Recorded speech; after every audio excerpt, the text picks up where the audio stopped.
Olá,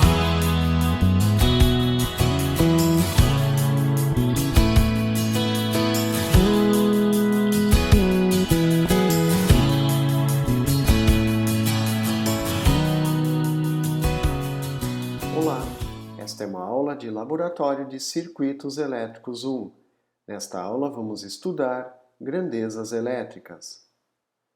As principais grandezas elétricas, que são corrente elétrica, tensão elétrica e resistência elétrica, serão estudadas a partir dos elementos que compõem o kit de laboratório.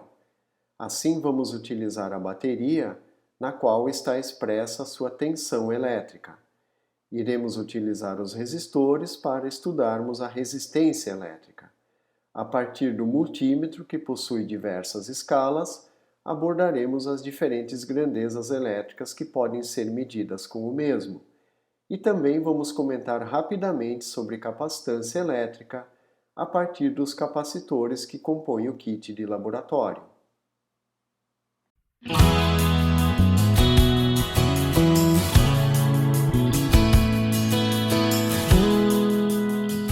Vamos estudar as principais grandezas elétricas a partir dos elementos que compõem este kit de laboratório para circuitos elétricos 1.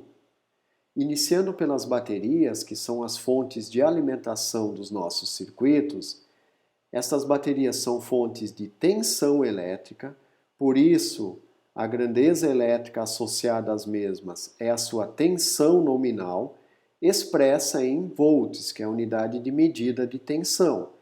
Estas baterias são para 9 volts, esta é a tensão nominal da bateria.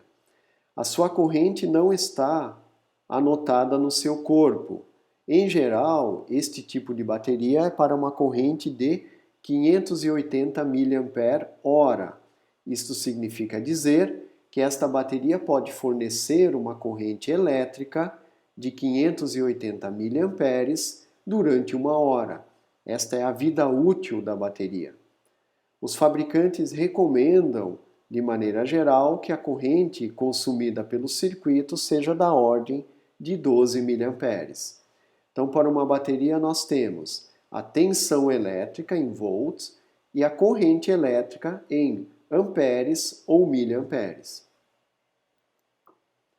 Os resistores que fazem parte deste conjunto possuem resistência.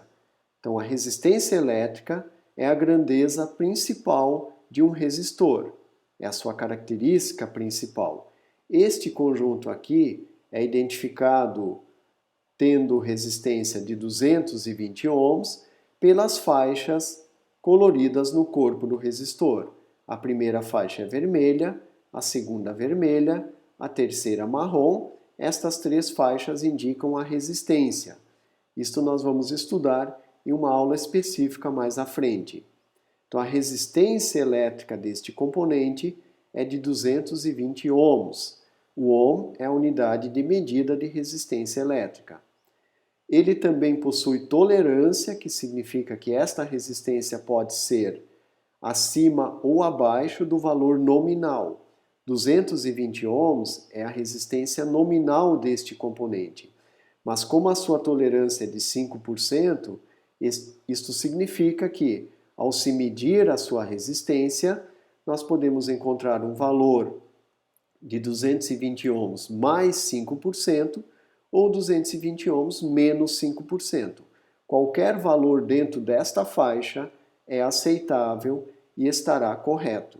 Então, os resistores são identificados pela sua resistência elétrica. Não está anotado aqui no corpo, mas estes resistores são para uma potência elétrica de 1/4 de watt. Então, a potência elétrica deste componente também é uma característica importante e a sua unidade de medida é o watt. Então, os resistores que estamos utilizando no nosso kit de laboratório para circuitos elétricos 1 são para 1/4 de watt. Os capacitores possuem anotados no seu corpo a tensão elétrica de operação, é a máxima tensão que este capacitor pode ser conectado ou que ele suporta. Neste caso, estes capacitores são para 16 volts, então esta é a tensão elétrica de operação máxima deste componente, e eles possuem capacitância, que é uma grandeza que vamos estudar mais ao final desta disciplina de circuitos elétricos 1. Estes capacitores são para 1000 microfarad e esta então é a capacitância nominal deste componente. As demais grandezas, ou seja, tensão elétrica, corrente elétrica e resistência elétrica, serão medidas com este multímetro e serão abordadas a partir da próxima aula, em que iremos realizar a medição destas três grandezas, que são as principais: tensão elétrica, que tem como unidade de medida o volt, corrente elétrica, que tem como unidade de medida o ampere, e resistência elétrica, que tem como unidade de medida o ohm. Então, nesta aula sobre grandezas elétricas, abordamos este assunto a partir dos elementos que compõem este conjunto de experimentos para circuitos elétricos 1. Na próxima aula, iremos realizar medições de tensão elétrica, corrente elétrica e resistência elétrica. Então, agradecemos a atenção de vocês e até as próximas aulas.